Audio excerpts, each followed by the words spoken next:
So what the people see on the film of you doing right now when they film you is what they're going to have an impression of as the temple.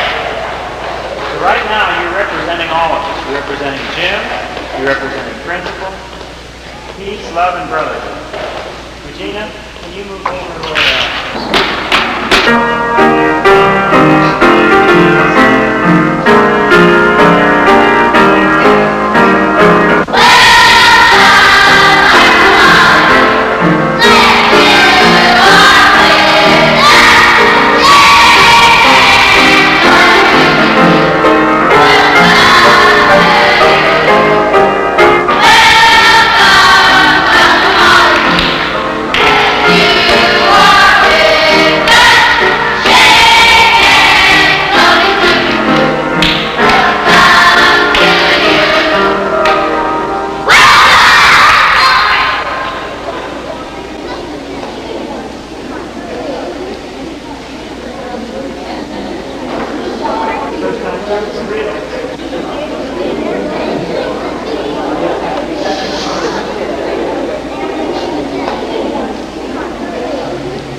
And all of a sudden, Jim, he stopped the service and he said, "Help me, help me."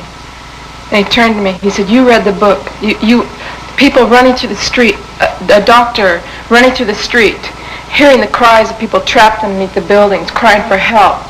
He said, "You read the book Hiroshima." And he told me different reactions I had to it, you know, the hopelessness I felt of being overwhelmed with people's need and not being able to help all these people, hundreds of people trapped into the building. And I was such a depressed person at the time. It just overwhelmed me, the whole world situation. And it really struck me hard that this exact thing that I wanted, this is something that I had wanted to express to people, how hopeless I felt about this. There was a person, in the person of Jim, who showed such concern, such tenderness and love for children and for animals, that I just couldn't believe it. And I was overwhelmed.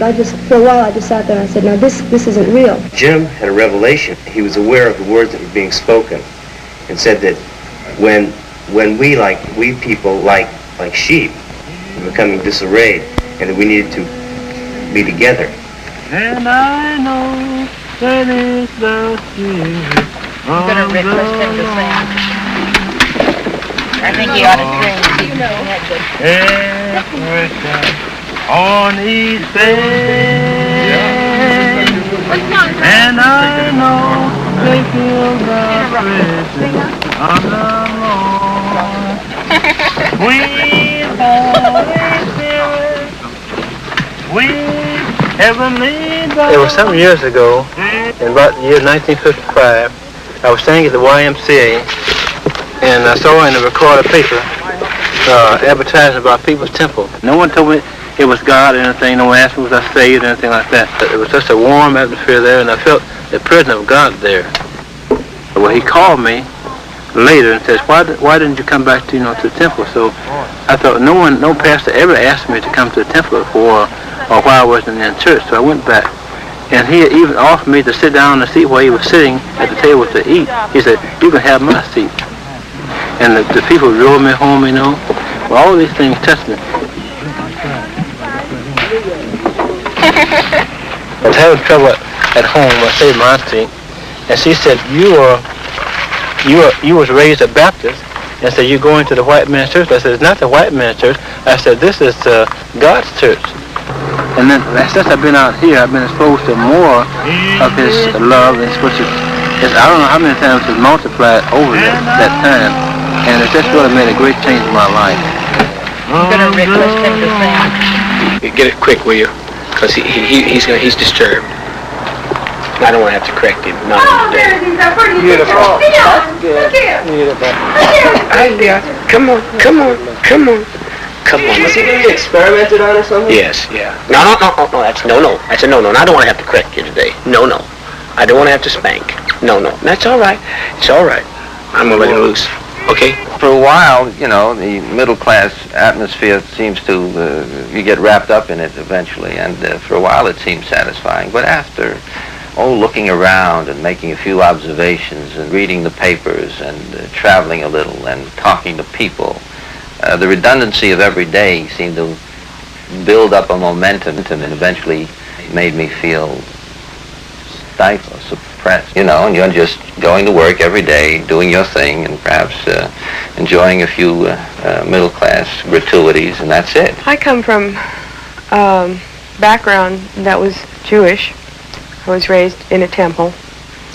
Richard's, by the way, was Catholic. We both had these formal religious backgrounds. And there wasn't anything, it was like we are special people. In other words, the religion is just for those people that were there. Life is just for those people that were observing that religion. It was very exclusive. I've tried self-awareness groups, meditation groups. I kind of vain about having many friends on many different levels of our current society, and it seemed, I just seemed not to be able to find what was meaningful to me. No one person's lifestyle hung on to me. When Jim spoke, I was deeply moved by his persuasive manner and his charisma and his remarkable usage of words, and how he reached down into my consciousness and said, "Richard, you're not doing anything worth doing at this moment." And this power, whatever you may call it, comes out of the extraordinary love that is in the universe that he is able to manifest. Divine love, and I think he's a manifestation of this. He's is capable of moving mountains, and I believe that Jim Jones can express this divinity more than any man alive.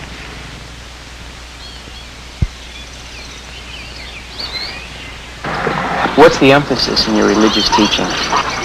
Christianity as it was originally, as it was on the day of Pentecost, and was a sense of cohesiveness, closeness. And we feel that this is absolutely necessary in our time when there's such alienation between people, races, but not only just ethnic and racial groups, but people in general. And we feel that there must be a restoration of that closeness, that family togetherness that there was in the early days, where people served one another and were solicitous for everyone's welfare in the total church family. The state we came from had been more or less ruled by the Ku Klux Klan many years ago, until the Grand Dragon had gotten involved with molesting of a child, and then subsequent death, and the charge of murder was placed against him. Many of our homes had been vandalized, and we had been harassed, and even our lives threatened because of our stand on integration. That's how we come to make the decision here. And we started with about 141 people, and from that we've grown to a very thriving congregation of a few thousand. He's a people rooster. Says, I want to be a people. All right. Come on over, George. That's my fine rooster, but he doesn't get along with any other chicken. Now you know better than that. Now look, I didn't do it to you. It's this guy that did it.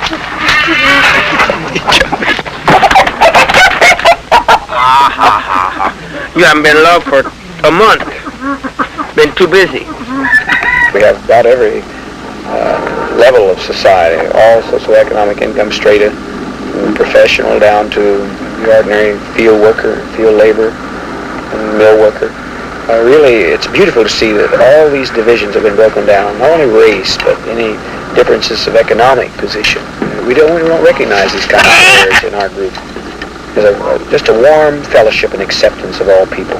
He came over to me and he started talking to me, and he said, he told me I was feeling very suicidal at that time, which I was. And so he showed me, he said, I have a lot of stuff to do tonight. He said, I'll cancel it all if you'll just talk to me. And I wouldn't talk at that time. I went through about, I guess about 3 or 4 months before I would even talk, and I don't know. It took me a long time, and I felt so much love at that time that a man he'd give up everything that night just so that I'd talk, just say one word to me. I saw the divine love from Jim and from the people that was around me. At first, it really did shock me when a white person came by me and gave me a kiss. I mean, I just got scared to death. It just came to me and gave me a kiss. I didn't know what to do but turn around and kiss her, like that. And through the divine love from Jim and the people that are working beside him and the people that are working around him, that's the love that love is transferred to me. And with that love, I return it to other people. We decided that we owed our children something in terms of a more wholesome life. We lived in a ghetto because I served in an area where civil rights were. I'm off now. Let's just take your time. Hold it. Just hold it. Let's go again. And what happens to people when they come here? What happens to them? Right. I mean, they're coming here from something because they see, that they're attracted to this principle. They find love and acceptance, fulfillment. Modern Maturity, Publications American Association of Retired Persons. I didn't think you'd retired. Not around you. Happy activists. That's what they are in this house. Her healing here has done so much for her. And she had to travel when she joined our church on the airlines at her own risk. They put a sign around her neck. And it's amazing that when she got here, she got up, and she's been up and never been back down. Don't expect to go down. She heard of this community, and she made up her mind to get here at any cost. And the airline said if you travel, she had to travel at her own risk. But she's been traveling these buses without any risk. All the trips. Thanks to you. Oh, you're kind. You going to go to Texas with me when I have that campaign? I was just wondering whether I could go or not. I would love to go.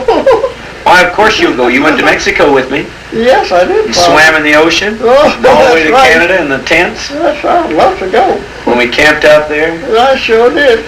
You ought to be a model for all the senior citizens of America. Slept on the ground.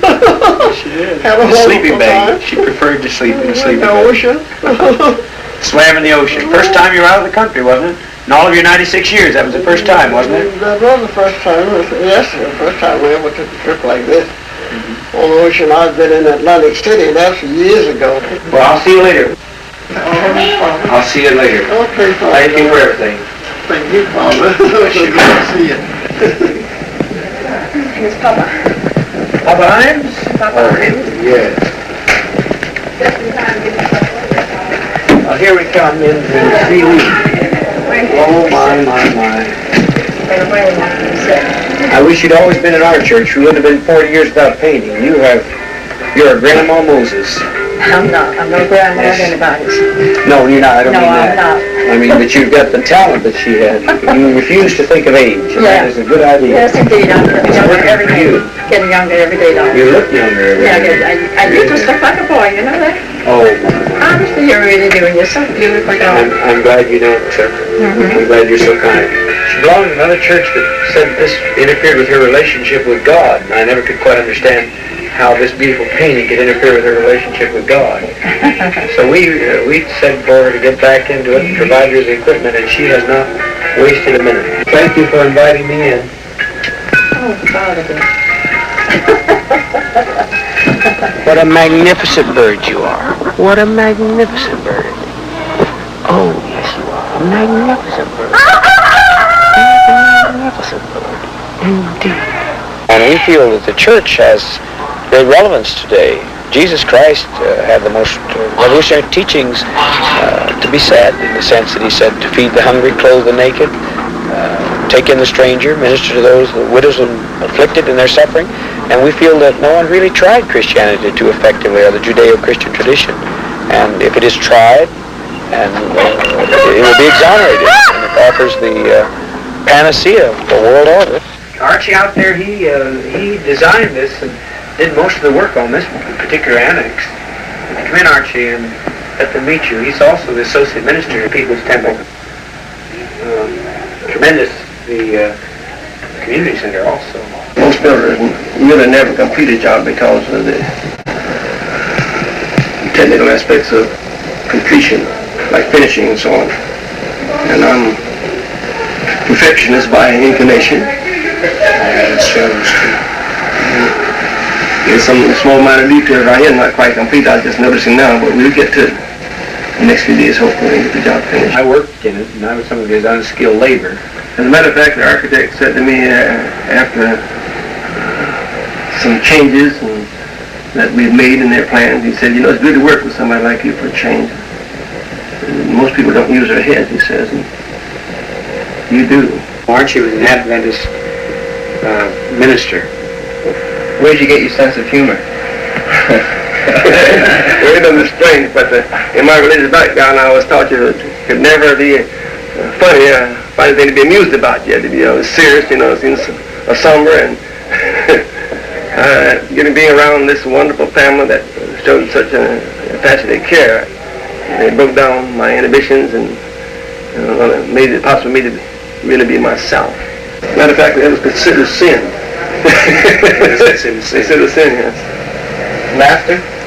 If anything that bordered on the area of humor was supposed to be sinful.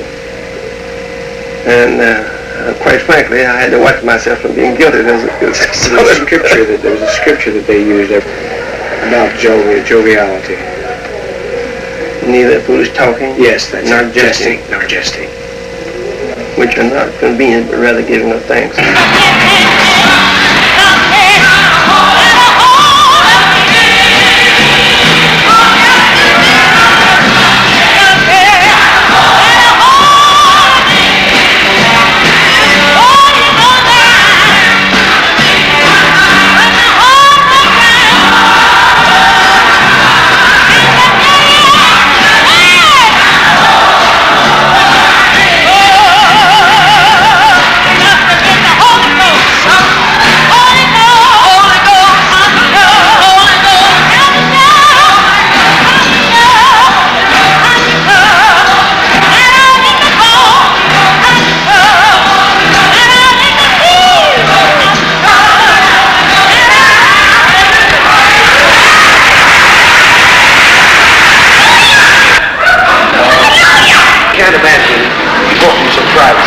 You know, the most discriminated against perhaps of any group, and I really don't feel comfortable with our worship being photographed.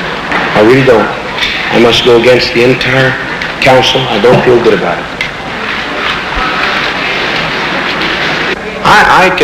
They can photograph me all they choose, because I do not care. I'm fearless. I come unafraid of anything, but I don't want the cameras focusing on others. I don't want them. Focus on me all you want. I owe something to my people, and that's to be a good pastor, and that I am, the best I am. If you want to go out and tell them something that I stand for about social action, social justice, ask me your questions, and I'll tell you right straight from the shoulder where I stand. You want to go out there?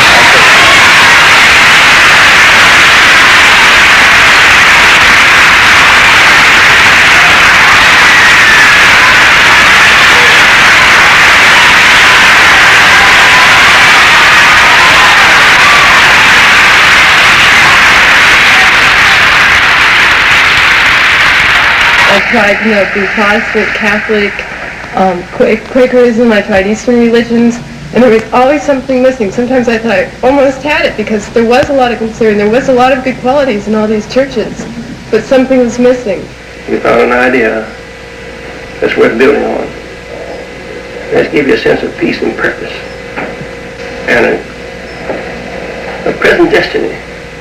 I am rather pressed to get to a situation now where someone has called me in the community, a member of another church, where their daughter is suicidal, I appreciate the sensitivity you young men have shown for our program. I can see that you have a concern for your fellow man by the way things you've shown interest in. I think I'm going to have to leave at this time. Do you want me to go? Yeah. Thank you. Thank you. Fine. Thank you.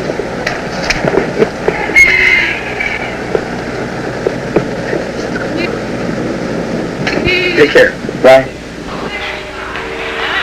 With all due respect to people in the media, there's no way a reflection on them. I just have found that media in a society such as ours isn't privileged to really tell the truth. That's my feeling. It's just not privileged to tell the truth. So we have great respect for these young people. Some of them are committed to their ideals of serving their fellow man. I'm not so sure what happens as things go on up through the bureaus and through the agencies. I know that there's a terrible repression in this land, and I'm deeply concerned about it. But there's something so deeply sacred about worship. It's like romance between two people. It's our romance together in a higher plane. And I don't want it ever again, there'll never be a permission on my part to allow anyone to come in and photograph you. No.